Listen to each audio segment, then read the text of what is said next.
Hi friends, ఈరోజు నేను మెత్తాళ్ళు టమాటా వేసి కర్రీ తయారు చేయబోతున్నాను. మెత్తాళ్ళు కర్రీ ఎలా తయారు చేయాలంటే, ఒక 100 గ్రాములు తీసుకున్నాను నేను మెత్తాళ్ళు. వీటిల్ని ఇట్లా తల తోక తీసేయాలి నీట్గా. ఇదిగో చూసారా, ఇలా తల తోక తీసేసి హీట్ వాటర్లో నానబెడితే ఈ పొట్టంతా పోతుందన్నమాట. ఈ పొట్టు లేకుండా నీట్గా శుభ్రం చేసుకునే విధానం. ఇవన్నీ నేను ఈ తల తోక తీస్తాను. 100 గ్రాములు మెత్తాళ్ళు, నూనె, కారం, పసుపు, ఉప్పు, ఉల్లిపాయలేమో 3, కొంచెం చింతపండు, టమోటాలు అన్నమాట. వీటితోటి మెత్తాళ్ళ కర్రీ తయారు చేద్దాము. ముందుగా ఇవన్నీ తల తోక తీసేద్దాము. ఈ విధంగా మొత్తము ఈ విధంగా తల తోక తీసి హీట్ వాటర్లో వేసి నానబెడదాము. మొత్తము తల తోక తీసేసాము. ఇవి హీట్ వాటర్లో గిన కడిగితే మంచిగా ఫ్రెష్గా బాగా వస్తాయన్నమాట.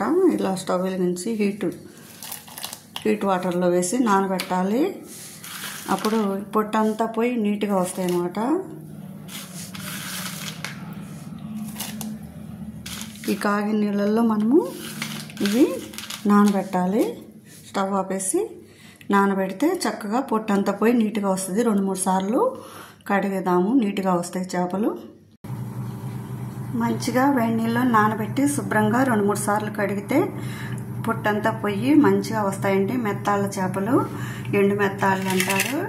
ఇప్పుడు వచ్చేసి ఉల్లిపాయలు కట్ చేసుకున్నా, 3 ఉల్లిపాయలు, 1/2 కిలో టమాటాలు కూడా కట్ చేశాను. ఇప్పుడు గిన్నె పెట్టేసి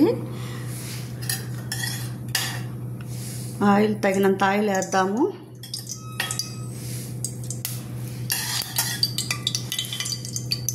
మూడు టేబుల్ స్పూన్స్ వేసాను నేను.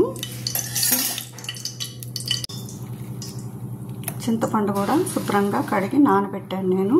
ఈ గుజ్జుని తయారు చేసి పక్కన పెట్టుకుందాము. ఆయిల్ వేడెక్కిన తర్వాత ఈ చేపల్ని డైరెక్ట్గా వేడి నూనెలో వేయాలి.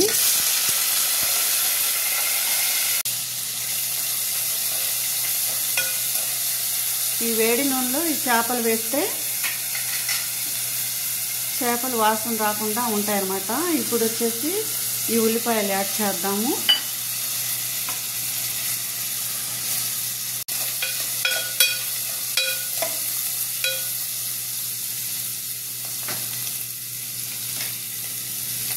ఈ 1/2 కిలో టమోటా ముక్కలు కూడా కట్ చేసి వేసేద్దాము.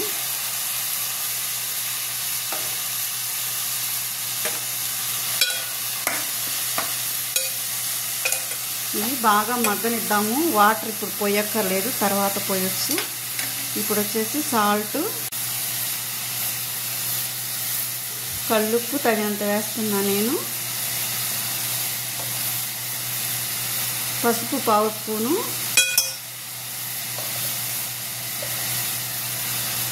కారం 1 స్పూన్ వేద్దాము.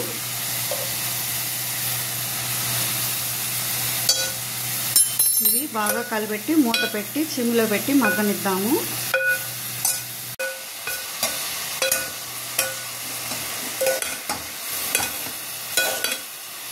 ఈ కర్రీ చాలా బాగుంటుందండి. సంగట్లోకి కానీ రైస్లోకి కానీ తినచ్చు. చాలా బాగుంటుంది. రొట్టెలోకి అన్నిట్లోకి చాలా బాగుంటుంది ఈ కర్రీ, మెత్తాళ్ళ కర్రీ. ఇప్పుడు వచ్చేసి సిమ్లో పెట్టి మూత పెట్టాలి.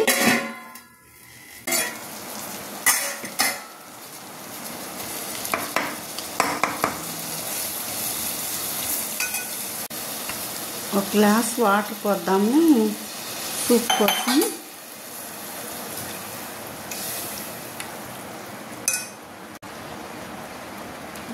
ఇంకా ఒక 10 నిమిషాలు దించుతామనగా ఈ చింతపండు గుజ్జును కూడా వేసి మంచిగా ఉడికిస్తే మెత్తాళ్ళ కర్రీ రెడీ అయిపోతుంది.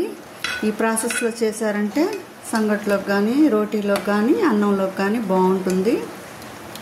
టేస్టీగా ఉండే మెత్తాళ్ళ కూర రెడీ అయిపోతుంది. ఆయిల్ బయటకు వచ్చింది కదా, ఇంకా కర్రీ ఉడికిపోయిందండి. టేస్టీగా ఉండే మెత్తాళ్ళ కూర చాలా బాగుంటుంది. సంగట్లోకైనా తినచ్చు. చూసారా, ఈ విధానంలో చేయండి. అంతే, మెత్తాళ్ళ కూర రెడీ.